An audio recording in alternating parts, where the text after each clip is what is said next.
آپ نے آخری دو جملے آپ مجھے بتائیں کہ یہ پرفارمنس پہ بات کر سکتے ہیں, سندھ پہ وہ کر سکتے ہیں, پنجاب پہ وہ کر سکتے ہیں, مرکز میں وہ کر سکتے ہیں, یہ کوئی کسی منشور پہ بات کر سکتے ہیں؟ نہیں کر سکتے.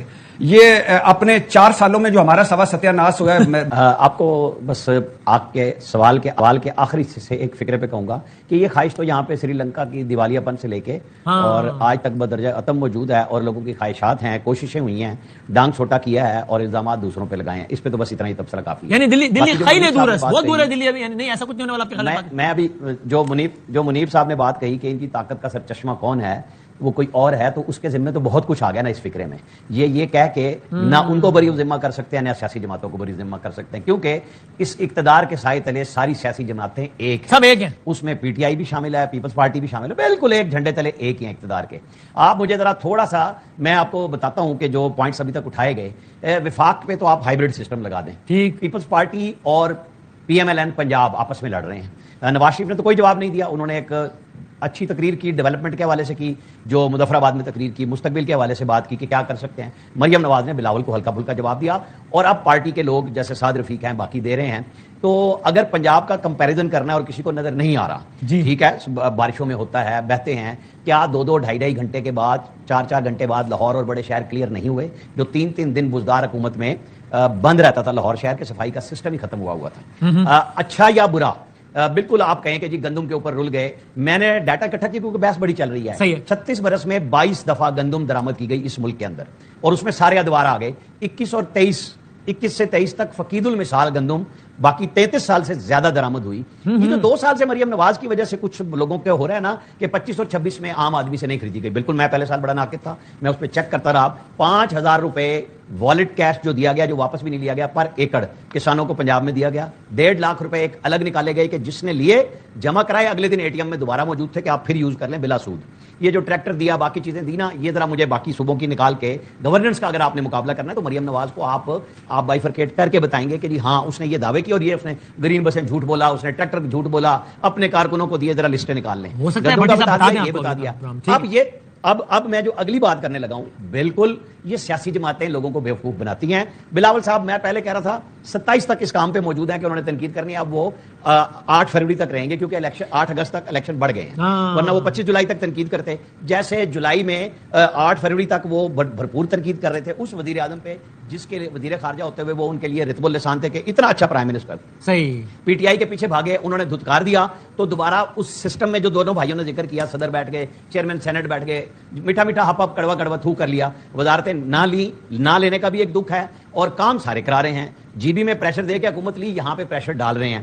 اب پتہ چل جائے گا یہ راجنیتی کا کھیل ہے جس میں سارے اپنا اپنا حصہ ڈال رہے ہیں. اس میں میں نہ نون کو چھوڑوں گا نہ پیپلز پارٹی کو, سب اپنی اپنی سیاست. اس پر نام حیران ہو, نام پریشان ہو, ایسے ہی کریں گے. صحیح ہے. نہیں, میں تو اس لیے کہ آپ نے ذرائع تفنن آج یہ سبجیکٹ رکھ لیا تو اچھی بات ہے. اتنے سیریس موضوع کے بعد جو اس سے پہلے آپ کر رہے تھے ایران کے اوپر, کہ جہاں ہم نے ان کو سب کچھ گود میں رکھ کے دیا, 15 میں سے 14 نکات وہ تھے جو ایران کے حق میں تھے. ان کے پاسداران کو سمجھ نہیں آئی طالبان رجیم کی طرح, کیونکہ دونوں کو عوام کا خیال نہیں ہے, تباہ کرا لیا اپنا ایران. اور ایک وہ کام جو پاکستان اور قطر کے حوالے کرتے ہیں کہ یہ 2 جہاز ہمارے دیے ہوئے رستے سے غلط جا رہے ہیں, اس کو ٹھیک کرائیں. ان پہ حملہ کر کے جو کچھ اب کرا لیا, ان کا کوئی گولہ ادھر نہیں گرتا جہاں امریکی شپس کھڑے ہیں, اسرائیل میں نہیں گرتا جہاں اردن کے ساحل پہ جا کے گراتے ہیں, اور آگے اسرائیل ہے. بڑی لمیٹڈ رینج رکھی ہے انہوں نے, اور حوثیوں کو اگلا حصہ دے دیا کہ ادھر سے بھی مار لو.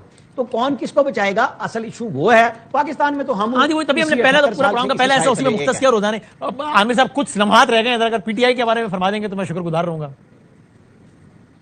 وہ 5 اگست, پچھلے 5 اگست, اس سے پچھلے 5 اگست کی طرح گزاریں گے. اچھا, وہ 25 مئی 2022 کو عمران خان لوگوں کو نہیں نکال سکے تھے, تو یہ باقی کیا اگر 26 نومبر تک کی کوئی کال دے دی تو اگر یہ سیاست, اور جی کال چھوڑیں, یہ سیاست کرنا چاہتے ہیں, ان کے سیاسی لیڈروں کو عمران خان کو کچھ دن چھوڑ کے حکومت سے بات کرنی ہوگی, سیاست کے لیے رستے بنانے ہوں گے, عمران کا بھی رستہ نکلے گا. اگر یہ اسی پہ رہے جو ایک دوسرے کو دھوکہ یہ 2 گروپ دے رہے ہیں, تو میں کہتا ہوں 10 اور 5 اگست گزار لیں. اس بیچارے کا کیا قصور ہے جو 4 اگست کو 3 سال اندر ہو جائیں گے, اور ان لوگوں نے محنت کر گیا ایک آدمی ہاتھ دکھانے والے کے پاس, کہ اس نے کہا یار تمہاری زندگی میں اگلے 2 سال بہت مشکلات ہیں, تم 40 سال جیو گے اور اگلے 2 سال بہت مشکلات ہیں.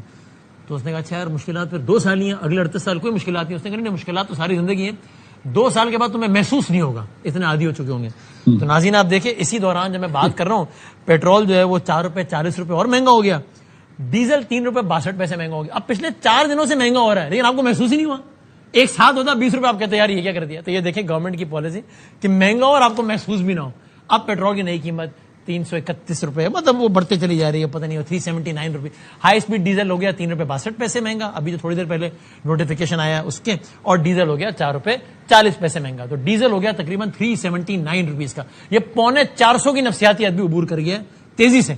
5 اگست کو پی ٹی آئی نے کہا ہے جناب اب ہم لائے عمل کا اعلان کرنے جا رہے ہیں. پی ٹی آئی کے اپنے لوگ بڑے کچھ ناراض ہیں, کچھ کہتے ہیں نہیں بڑا اچھا, پتہ نہیں, شاید ہو سکتا ہے 5 اگست کو کہہ دیا جائے کہ اکتوبر کی آواز لگا دی جائے, شاید ڈی چوک کی صدا بلند ہو سکتا ہے, شاید, پتہ نہیں, شاید نہ ہو.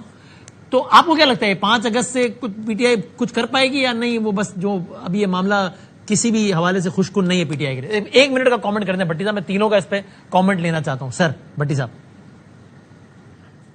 میں بالکل خوش کن نہیں ہے, اس میں کوئی شک نہیں ہے. پی ٹی آئی کا صرف یہ ابھی کچھ نہیں کر پائے گی, لیکن یہ دو جو بڑے مزے کے کومنٹس آئے ہیں. ایک انہوں نے منیب بھائی نے کہا ہے کہ وہ عمران خان بننا چاہتے ہیں. دعا کریں کہ نواز شریف صاحب عمران خان نہ بنے, اور نواز شریف صاحب کبھی بن بھی نہیں سکتے. جدہ عمران خان نہیں گئے, لندن عمران خان. ناظرین اکرام, آپ نے ارشاد بھٹی اور عامر الیاس کی گفتگو سنی. آپ نے سنا کہ طرح ارشاد بھٹی نے حکومت کی نااہلیاں آپ کے سامنے رکھ دی. بھٹی کا یہ بھی کہنا تھا کسی کو کچھ پتا نہیں ہے پیپلز پارٹی اور نون لیگ والے کس مقصد کے ساتھ ایک دوسرے کے ساتھ اور کیسے ایک دوسرے کو چھوڑ دیا. ناظرین مقصد ایک ہی ہے, اقتدار حاصل کرنا, اقتدار میں رہنا اور عمران خان کو جیل میں رکھنا. مقصد یہی ہے. بہت ہو گیا, ہمارے سیاستدانوں کو سوچنا چاہیے, اس میں فائدہ کسی کا بھی نہیں ہے, الٹا سب کا نقصان ہے. آپ عمران خان کا دیکھ لیں, عمران خان کی حکومت تھی, عمران خان نے ان لوگوں کو جیل میں ڈالا تھا. اب ان کی حکومت ہے, ان لوگوں نے عمران خان کو جیل میں ڈالا ہے. اس وقت نون لیگ کا نقصان ہوا تھا, اس وقت عمران خان کا نقصان. اسی انتقام میں کچھ بھی نہیں رکھا. کبھی کبھی لگتا ہے یہ لوگ حکومت ہی اس لیے بناتے ہیں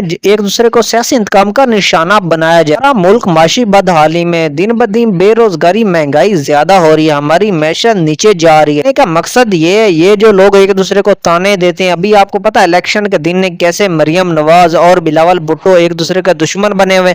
آپ دیکھ لینا جب بھی الیکشن ختم ہو گئے پھر یہ دونوں ایک پیج پر آپ کو نظر آئیں گے. کا مسئلہ جو ہے وہ ایک کے ساتھ ہی, وہ نام ہے عمران خان. ہم یہ نہیں کہتے عمران خان نے غلطیاں نہیں کی, عمران خان نے بھی اپنی حکومت کے دوران بہت زیادہ غلطی کی تھی جو کہ نہیں کرنی چاہیے تھی. دار انسان وہ ہوتا جو اپنی غلطی سے سبق سیکھے, نہ کہ اسے بار بار دہرائے. حقیقت آج کل صحافت ہمارے ملک میں نام کی رہ گئی ہے. جو حق بات صحافی کہتے ہیں ان کو صحافت کرنے نہیں دی جاتی. کچھ صحافی ایسے ہیں جن کا یہ تعارف ہے یہ نون لیگ کا صحافی ہے, یہ پیپلز پارٹی کا صحافی ہے اور یہ پی ٹی آئی کا صحافی. بات ایسے نہیں ہوتی. صحافت کا مقصد یہ جو بھی لوگوں کی حق بات ہے وہ آپ بتائیں اور جو غلط بات ہے وہ بھی لوگوں کے سامنے رکھیں. کام آپ کے سمجھتے ہیں, اپنی قیمتی رائے کا اظہار کمنٹ باکس میں لازمی کیا کریں. ہم بھی کوشش کریں گے آپ کے کمنٹ کا جواب ضرور دیں. اگر یہ ویڈیو پسند ہے ویڈیو کو لائک کر دیں, چینل کو سبسکرائب کر لیں, بیل آئیکن کو پریس کر دیں تاکہ اس طرح کے مزید ویڈیو آپ تک بآسانی پہنچ سکے. ملتے ہیں نیو ویڈیو میں, تب تک ہمیں دیجیے اجازت. اللہ حافظ. پاکستان ہمیشہ زندہ باد.